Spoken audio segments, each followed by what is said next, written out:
오늘은 무익한 자들의 강력한 공동체라는 제목으로 함께 말씀을 나누도록 하겠습니다.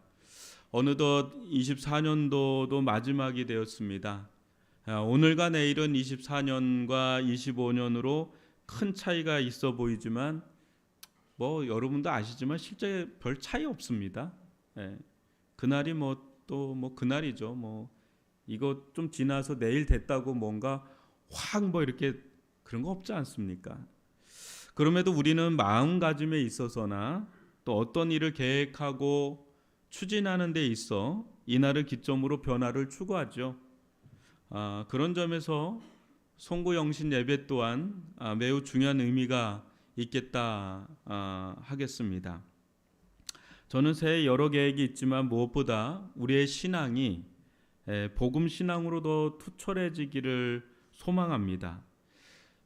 신앙의 층위가 얼마나 다양한지 이 자리에 모여 있는 우리 모두 동일한 신앙의 색깔을 가졌다 할 수 없습니다. 좀 다 다르잖아요.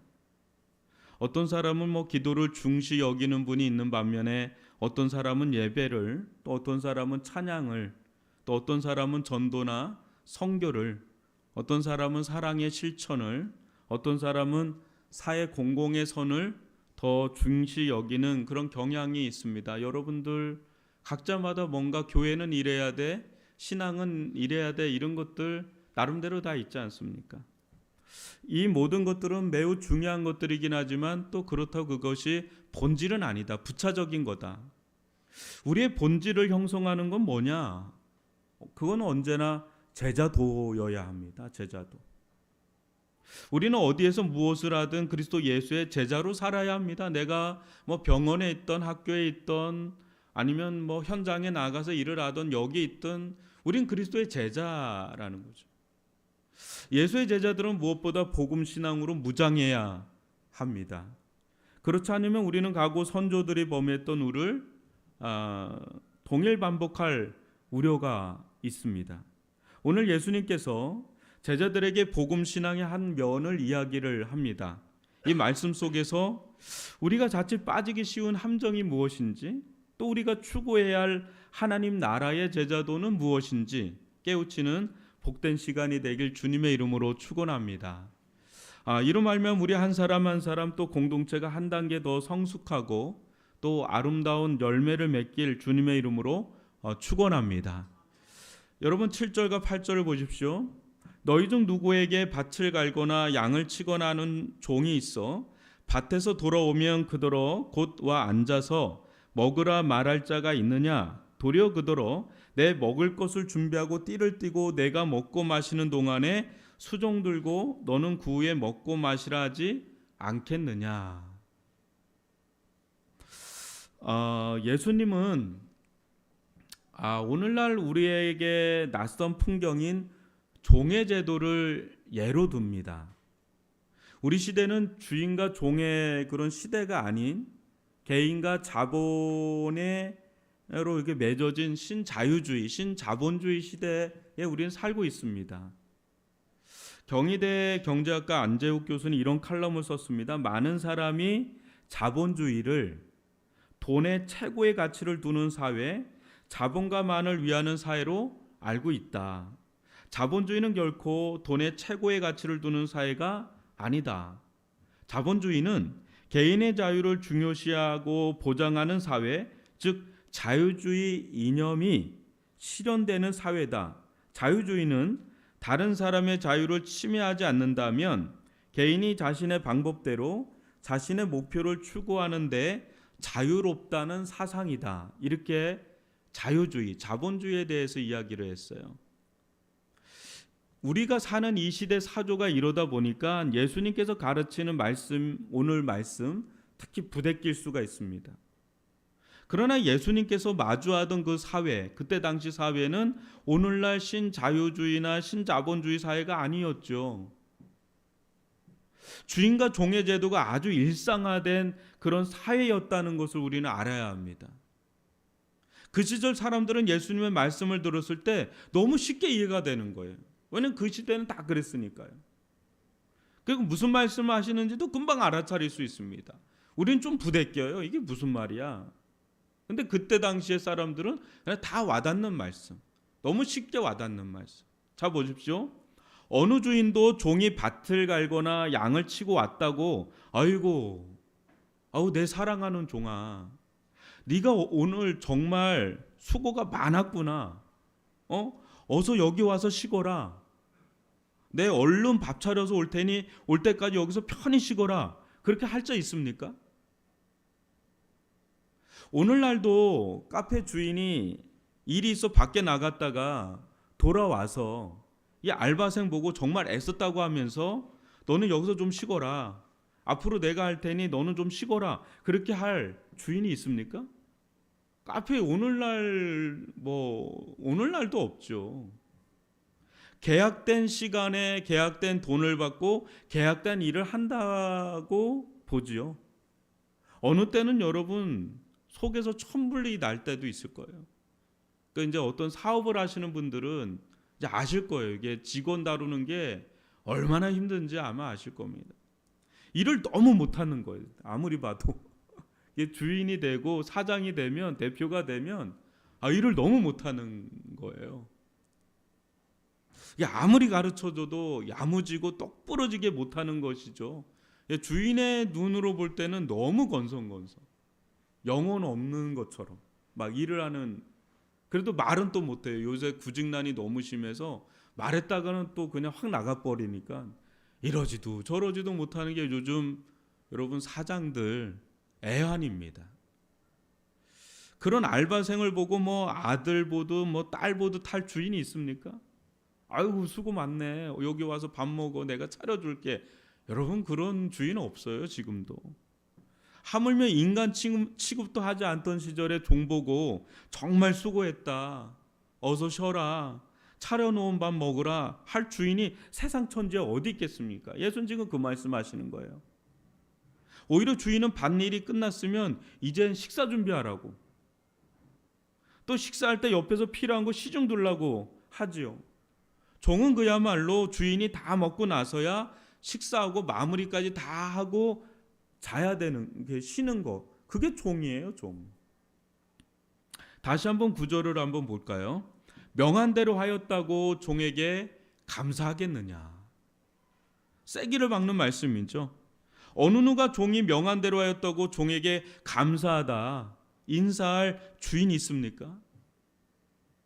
예수님께서 이 이야기를 제자들에게 또 우리에게 하는 이유가 무엇일까요, 여러분? 제자들을 또 우리를 종으로 부려먹기 위해서일까요? 좀 느낌이 좀 싸하죠. 이거 왜 우리에게 성경으로 기록해서 우리에게 이 말씀 주는 걸까? 여러분 9절 말씀을 좀 더 원문에 가깝게 직역하면 이렇습니다. 명한 대로 하였다고 종에게 특별 은혜를 베풀겠느냐. 이게 원뜻이에요. 예수님의 이런 발상, 이런 표현 자체가 당시로선 상당히 파격적인 이야기입니다. 이거 자체가. 이건 있을 수도 없는 얘기를 지금 예수님이 하시는 거거든요. 아무도 이런 생각조차 하지 않는, 너무나 당연히 종은 종으로서 할 일을 하고 있는 것이니 하고 있다고 그냥 생각을 하지 이런 것도 아예 생각지도 못하는 그런 시대에 예수님이 이 이야기를 하는 거예요. 그래서 철학자인 세네카는 이런 말을 하였습니다. 종이 은전을 베풀 수 있는가? 그의 섬김이 아무리 풍성하더라도 그것으로 그저 주인에 대한 의무에 그치는 것이 아닌가? 그것은 강제로부터 나오는 것이므로 감사할 가치가 없지 않는가? 이렇게 로마의 철학자인 세네카는 이런 말을 했습니다. 또 당시 문헌에 의하면 이런 문헌이 있어요. 여러분 한번 들어보세요. 나귀에게는 사료와 막대기와 짐을, 종에게는 빵과 징계와 일을. 너희 종이 일하게 하면 너는 휴식을 찾을 것이다. 종의 손을 한가하게 하면 그는 자유를 추구할 것이다. 멍에와 채찍은 그의 목을 숙이게 할 것이며 악한 종에게는 고문대와 고문이 있다. 종이 게을러지지 않도록 그를 일하게 하라. 게으름은 많은 악을 가르치기 때문이다. 종에게 일을 시키라. 그것이 그에게 적절하니 순종하지 않으면 그의 족쇄를 무겁게 하거라.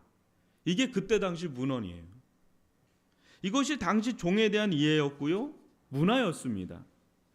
왜냐하면 여러분, 이때 당시의 종은 기본적으로 빚진 자들이었습니다. 빚을 크게 진 자들이었습니다. 엄청난 빚을 졌기 때문에 스스로 감당할 수 없어서 종이 된 경우가 허다했습니다. 그러기에 종의 태도는 주인의 입장에선 당연히 받아야 할 권리예요.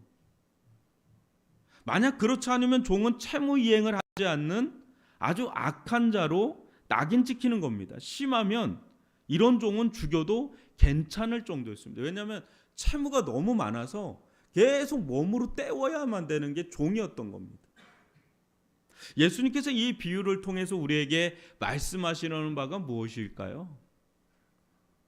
여기서 우리는 신중할 필요가 있습니다. 섣부른 판단은 이 말씀을 곡해할 우려가 있습니다.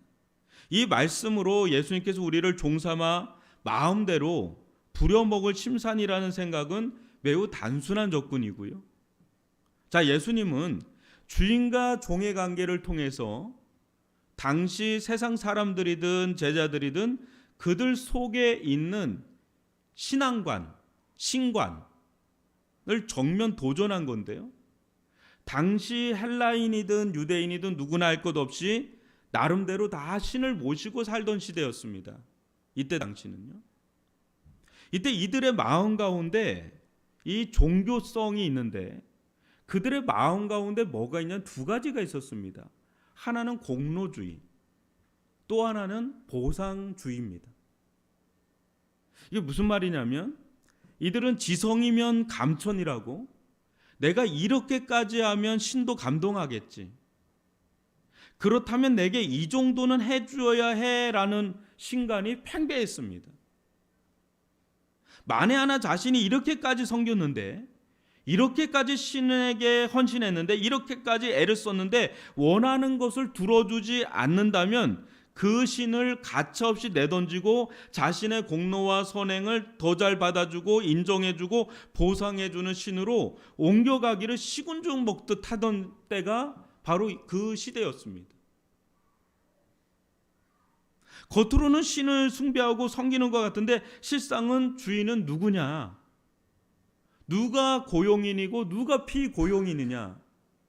이들은요, 언제든지 자기가 섬기는 신을 바꿔치기 했어요. 이번에는 이 신을 섬겨야지 했는데 이 신이 잘 안 들어주네? 그럼 이쪽 신으로 넘어가는 거예요. 그러니까 누가 주인인 거예요? 신이 주인입니까? 아니면 자기가 주인인 겁니까? 누가 고용인이고 누가 피고용인이에요? 언제든지 갈아칠 수 있는, 바꿔칠 수 있는 내가 주인인 거예요. 말로는 뭐 신을 숭배하고 신을 섬긴다고 하는데 그 신이 내 말을 잘 안 들어주고 마음에 안 들면 언제든지 바꿔치기를 했단 말이에요. 그걸 지금 예수님이 정면 도전하시는 거예요. 문제는 이런 모습이 하나님을 섬긴다고 하는 유대인에게도, 심지어는 예수를 따르는 제자들에게조차 나타나고 있었던 모습입니다. 여러분, 누가복음 9장 46절로 48절을 한번 보세요. 제자 중에서 누가 크냐 하는 변론이 일어나니 예수께서 그 마음에 변론하는 것을 아시고 어린아이 하나를 데려다가 자기 곁에 세우시고 그들에게 이르시되 누구든지 내 이름으로 이런 어린아이를 영접하면 곧 나를 영접함이요, 또 누구든지 나를 영접하면 곧 나를 보내신 이를 영접함이라. 너희 모든 사람 중에 가장 작은 그가 뭐라 그래요? 큰 자니라. 또 누가복음 22장 24절로 27절도 한번 보시면 또 그들 사이에 그중 누가 크냐는 다툼이 난지라. 예수께서 이르시되 이방인의 임금들은 그들을 주관하며 그 집권자들은 은인이라 칭함을 받으나 너희는 그렇지 않을지니 너희 중에 큰 자는 젊은 자와 같고 다스리는 자는 섬기는 자와 같을지니라. 앉아서 먹는 자가 크냐 섬기는 자가 크냐? 앉아서 먹는 자가 아니냐? 그러나 나는 섬기는 자로 너희 중에 있노라. 어느 순간에 이들 가운데는 누가 크냐 하는 문제가 막 생기는 거예요. 여러분, 이들은 예수님을 따르기 위해서 뭘 버렸죠?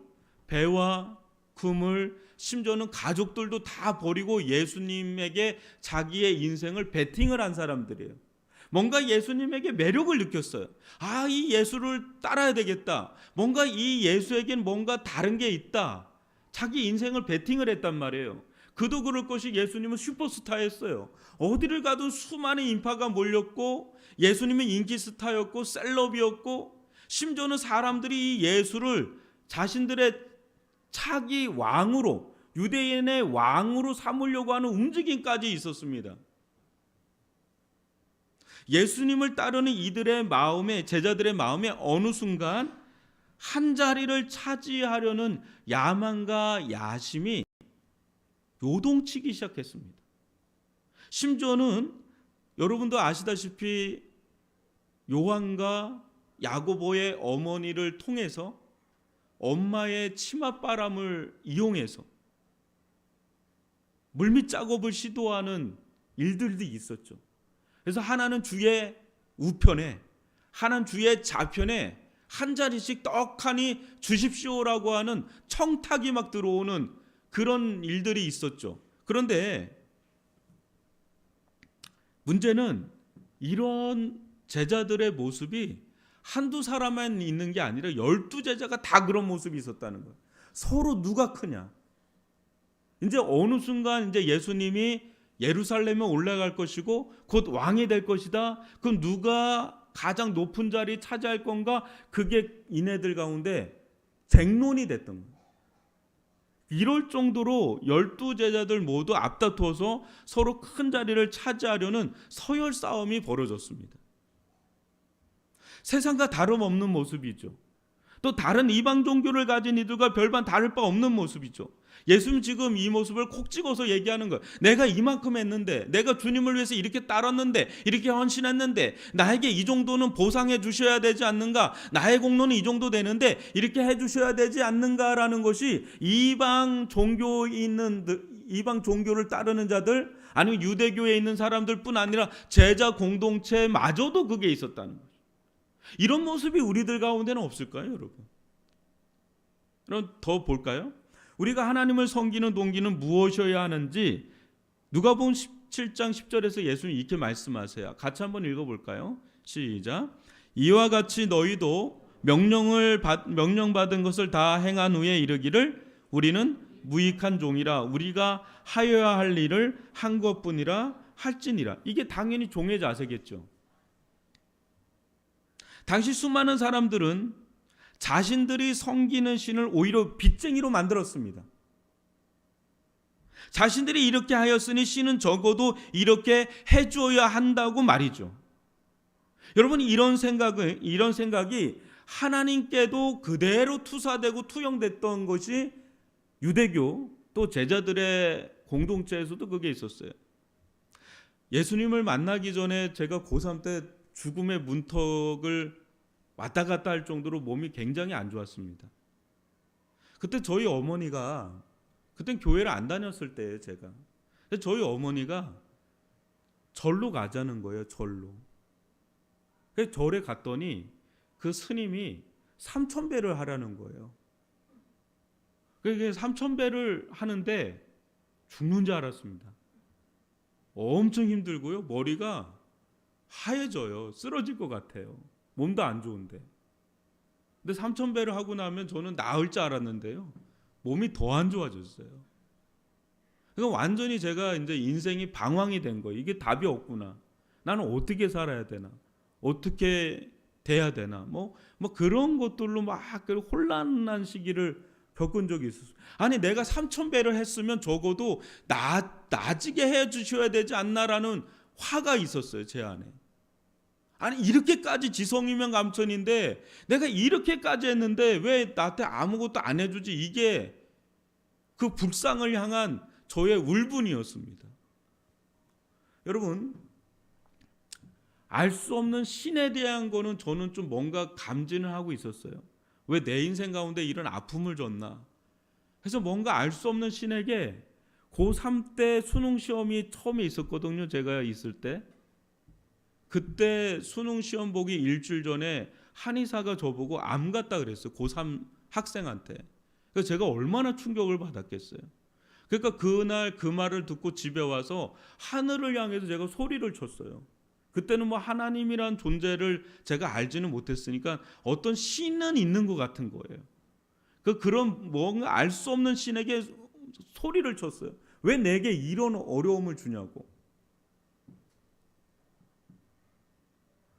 그런데 이런 모습이요, 그 이후에 하나님을 만나고 하나님을 따르는데도 이런 모습이 제 안에 있는 겁니다. 어떤 모습이냐면, 내가 이렇게 열심히 기도하는데, 내가 이렇게 열심히 교회를 섬기는데, 아무래도 여러분들보다 제가 더 기도를 많이 하지 않겠어요? 아무래도 여러분들보다 교회에서 사니까, 저 같은 사람 얼마나 여러분들보다 더 교회를 덜 섬기지는 않지 않을 거 아니겠어요? 내가 이렇게까지 저는 인생을 바친 사람이잖아요. 그죠? 전 목회자니까 아예 인생을 여기 바친 사람이란 말이죠. 근데 하나님은 왜 나를 이렇게 대우하지? 왜 내게 왜 내게 이런 원하는 걸 왜 안 들어주지? 아니 이렇게까지 하는데 왜 하나님은 들어주시지 않지? 막 이런 것들이 제 안에 풀리지 않을 때도 있습니다. 아니 이 정도까지 했으면 하나님은 해주셔야 되는 거 아닌가라는 것들이 신앙생활하면서 계속 있어요. 이게 이 안에 소화되지 않는, 뭔가 풀리지 않는.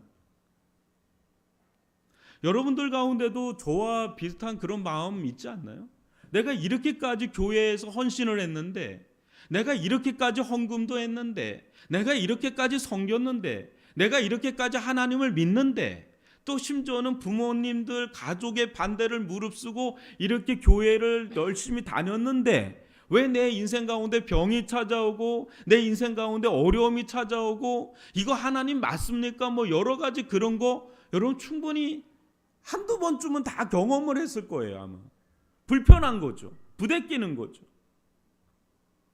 신앙에 있어서 가장 무서운 적 중에 하나는 여러분 공로주의, 보상주의입니다. 이 속엔 하나님 당신은 내게 빚졌어. 내가 당신을 위해서 한 것이 얼마나 되는지 한번 보라고. 이것도 했고 저것도 했고 내 시간, 내 청춘, 내 물질 당신한테 다 바쳤단 말이야. 근데 이게 뭐야? 이제 와서 이게 뭐야? 이러고도 당신이 내 하나님이야? 라는 심보를 가질 수 있습니다. 특히 교회에서 이 일 저 일 도맡아서 할 때 이런 함정에 꼭 빠집니다. 여러분 안 빠지는 법이 없어요. 제가 볼 때는 꼭 빠집니다. 그래서 이런 거를 아는 분들은 아예 교회 일을 안 하려고 하는 분이 있어요. 여러분 그건 더 큰 문제입니다. 종이 일을 안 하면 그게 종이에 게으른 거지. 종은 열심히 일을 해야 돼, 기본적으로. 여러분. 그런데 예수의 제자들이라고 해도 여전히 마음속에 뭐가 있냐면 예수님을 따라요. 배와 그물을 다 버렸어요. 심지어 부모님들, 가족들도 다 내려놓고 따르고 있는데 그 속에 순수함이 있는 게 아니라 자기의가 있어요. 그 자기의가 뭐냐면 어떤 모습으로 우리 안에 숨어 있냐면 공로주의가 있어요. 보상 심리가 있단 말이죠. 사랑하는 성도 여러분, 우리가 정말 하나님을 안다면 어떻게 할까요? 우리가 믿는 하나님을 여러분 정말 우리가 제대로 안다면, 여러분이 믿는 하나님은 어떤 분이십니까? 저도 그렇고 여러분도 그렇고 하나님을 알고 또 하나님을 믿는데 정말 우리가 믿는 하나님은 어떤 분이십니까?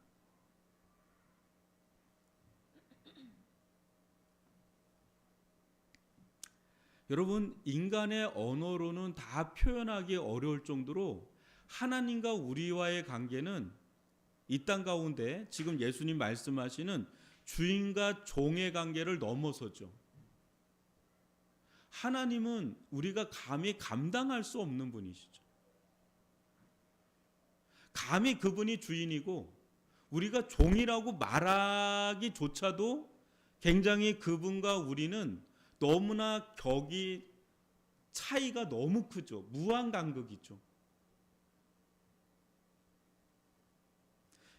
감히 우리가 하나님을 어떻게 섬길 수가 있습니까? 우리가 섬긴다는 것이 하나님께 얼마나 되겠습니까? 여러분, 우리가 솔직히 여러분, 하나님을 우리가 알아가면 알아갈수록 우리가 하나님을 위한다고 하는 것이 정말 하나님께 도움이 될까요? 그리고 우리가 하나님을 위해서 한다는 것이 정말 엄청나게 큰 일일까요? 하나님은 전 우주 만물을 창조하신 창조의 하나님이세요. 내가 가지고 있는 것들 다 하나님의 것이에요.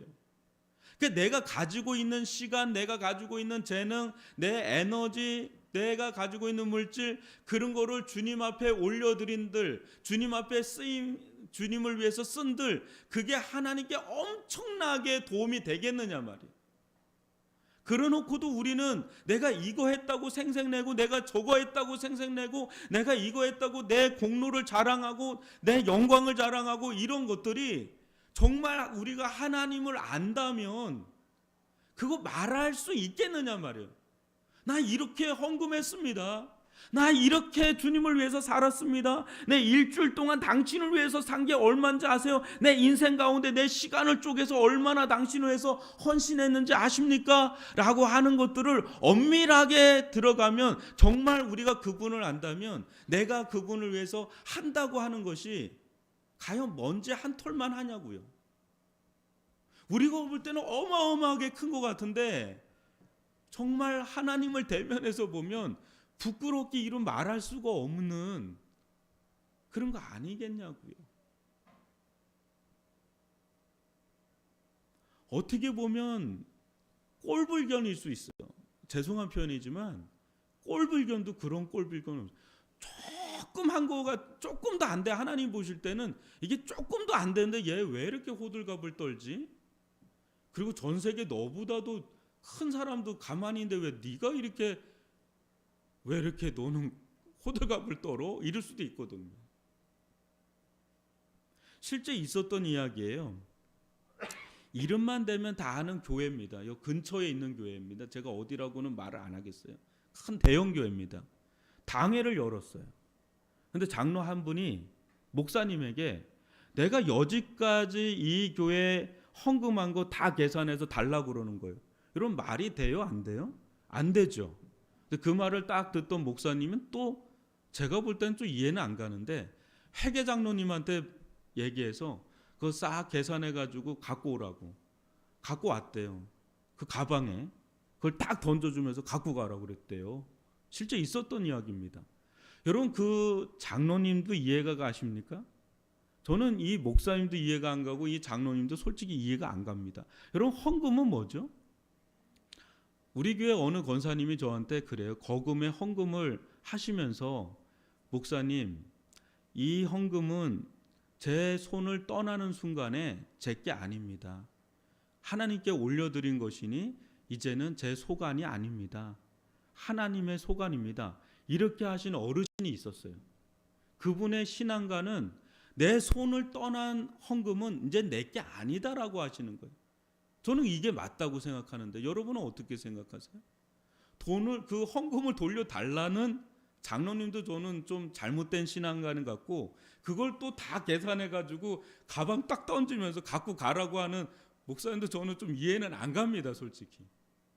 얼마나 화가 났으면 그렇게 했겠나 싶은데 좀 이해는 좀 하지만 그건 아니다. 여러분, 그게 엄청난 것 같죠? 엄청나게 내가 주님 앞에 드린 것 같은데 실제 그분은 하나님을 잘 모르는 거예요. 하나님을 모독해도 너무 모독하는 거예요. 얼마나 모멸감을 느끼겠어요. 돈 갖고 장난하는 것도 아니고. 사랑하는 성도 여러분, 하나님 앞에 우리는 정말 아무것도 아닌 자들이에요. 예.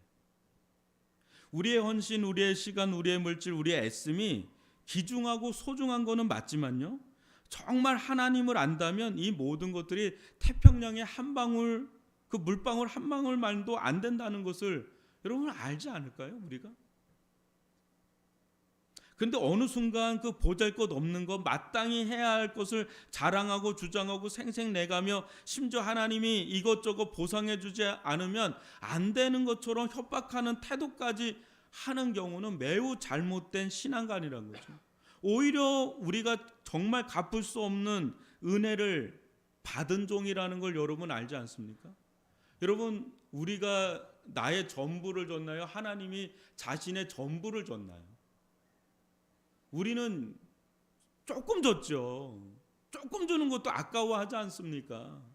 근데 하나님은 자신의 전부를 줬잖아요. 예수님께서 자신의 전부를 내어주셨잖아요. 우리를 위해서.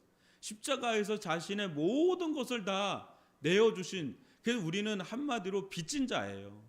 어마어마하게 빚진 자예요. 그래서 이게 종이에요. 우리는 어떤 종이냐면 빚진 종이에요.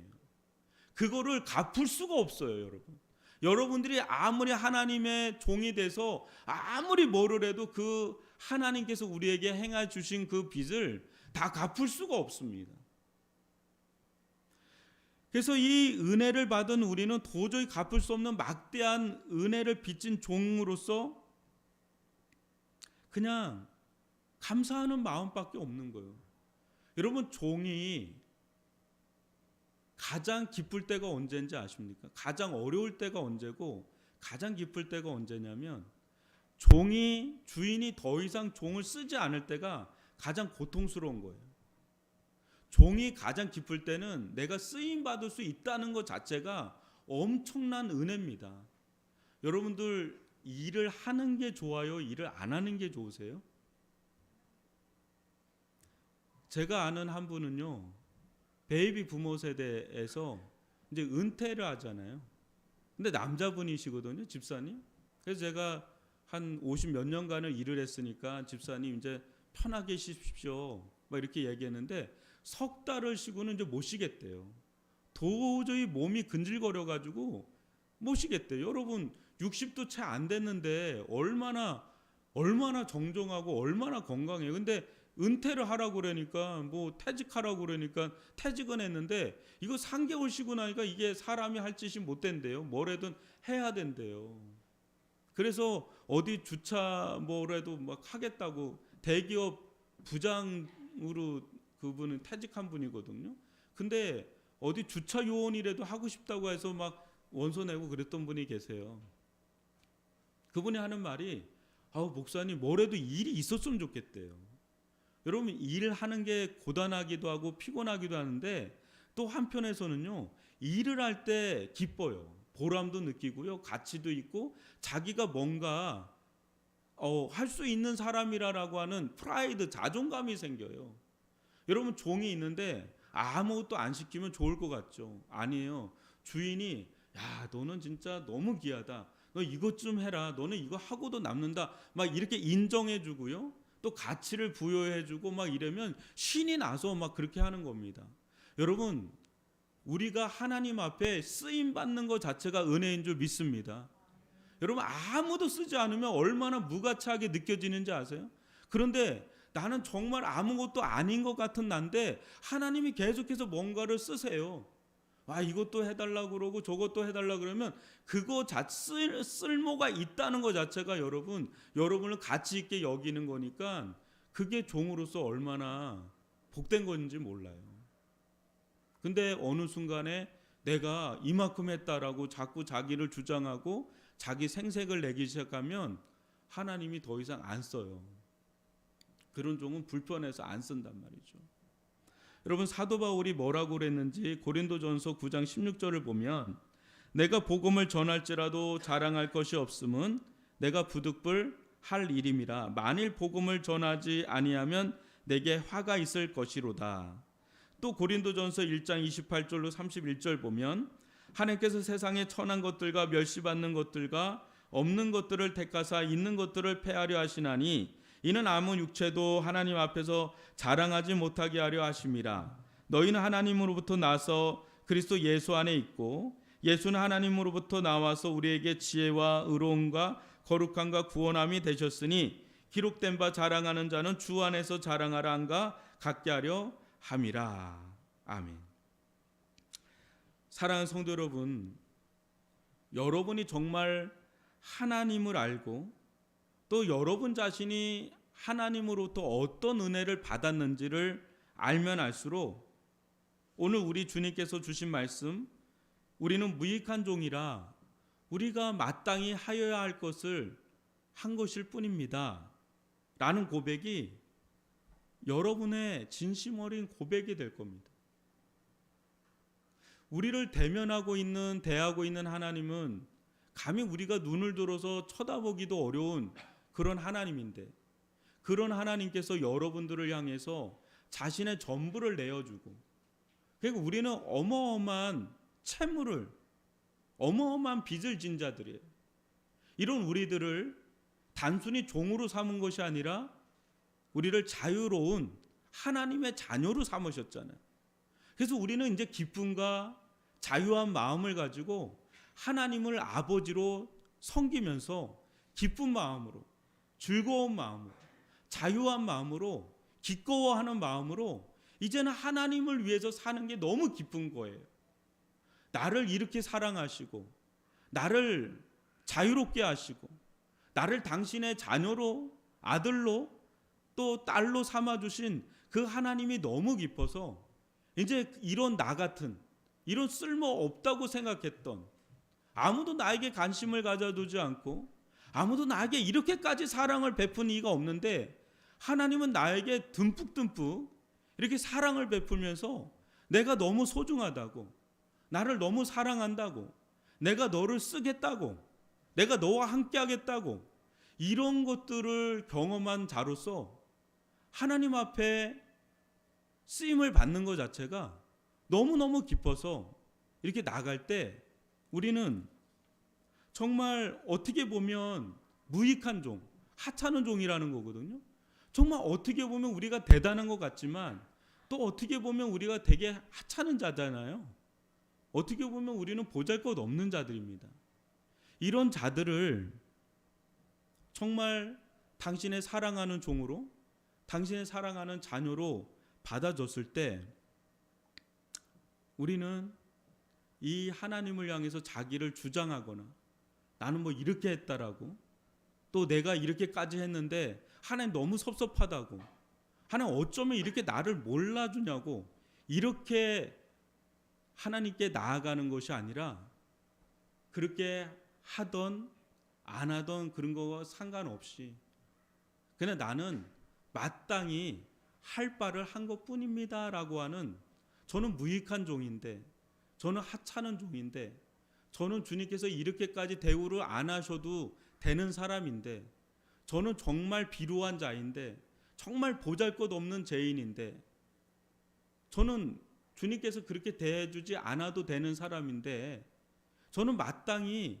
그냥 한 일을 그냥 한 것뿐인데 라고 하는 그런 마음가짐으로 대하는 것이 바른 신앙이지, 여기서 내가 뭘 했다라고 하는 자기 주장을 할 때부터 실은 우리가 매우 큰 맹점을 가지고 있는, 하나님을 제대로 모르고 있고 나를 잘 모르고 있고 또 나에게 임한 은혜가 뭔지를 잘 모르는 그런 맹점을 가지고 있다는 것을 보여주는 장면이 바로 오늘 주시는 예수님 말씀이에요. 예수님은 하나님 나라의 제자도를 우리에게 가르쳐주고 있는 겁니다. 너희들이 정말 하나님을 안다면 이 세상에 다른 신을 섬기는 사람들처럼 그렇게 대하지 않을 거다. 너희들이 너희 자신이 어떤 자인지를 안다면 다른 신을 섬기는 사람들처럼 그렇게 대하지는 않을 거다. 여러분, 우리가 신앙생활을 하다 보면은요, 꼭 이런 모습에 봉착할 때가 있습니다. 우리는 나는 하나님 무익한 종입니다, 마땅히 해야 될 바를 했습니다라고 하는 이런 고백이 우리의 고백이 아니라, 그건 입으로는 그렇게 할 수 있어요. 근데 우리의 속 마음 가운데 뭐가 있냐면 대접받고 싶은 마음이 있어요.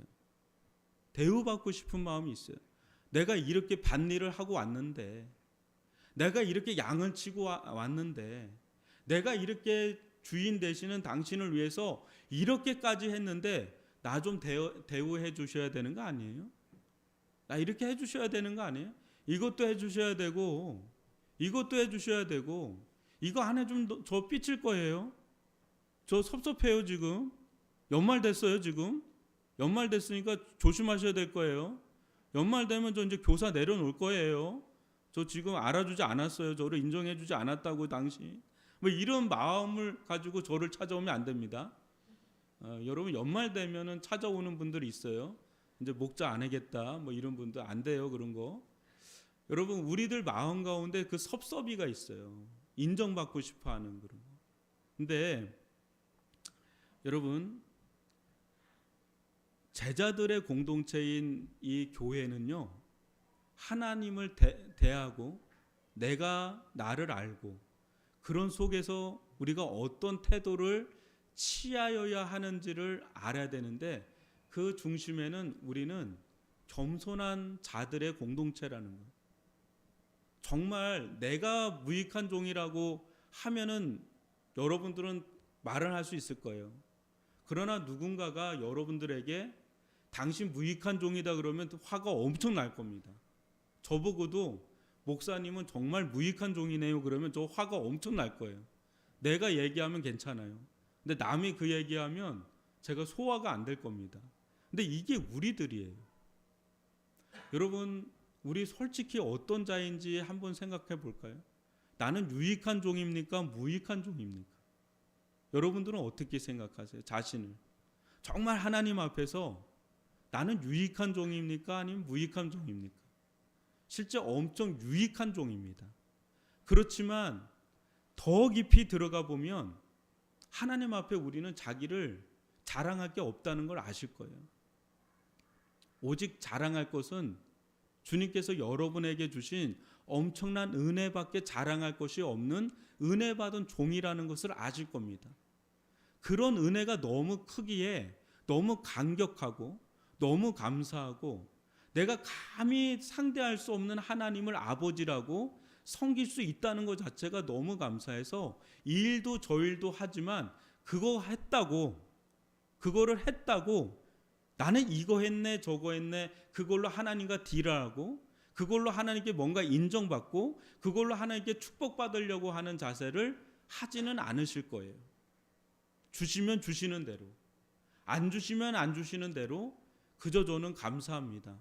저는 마땅히 할 바를 한 것뿐입니다 라고 하는 그 겸손한 자의 종의 자세를 가지는 자에게 하나님은 오히려 더 부어주시고 더 부어주실 줄 믿습니다. 오늘 이 말씀 여러분 마음에 새기면서 어느 순간에 불쑥불쑥 찾아오거든요. 나는 굉장히 유익한 종인데 하나님이 나를 못 알아주네, 사람들도 나를 못 알아주네, 이 정도는 해주셔야 되는 거 아닌가, 이런 것들이 있다면 여러분 좀 내려놓으시고 하나님이 어떤 분이신지 내가 어떤 자인지를 안다면 오늘 마지막 예수님께서 우리에게 가르쳐 주신 고백, 나는 무익한 종이니 마땅히 할 바를 한 것뿐입니다 라고 하는 이 초지일관된 이 종의 자세, 참된 종의 자세를 가지고 나가는 저와 여러분이 되기를 주님의 이름으로 축원합니다.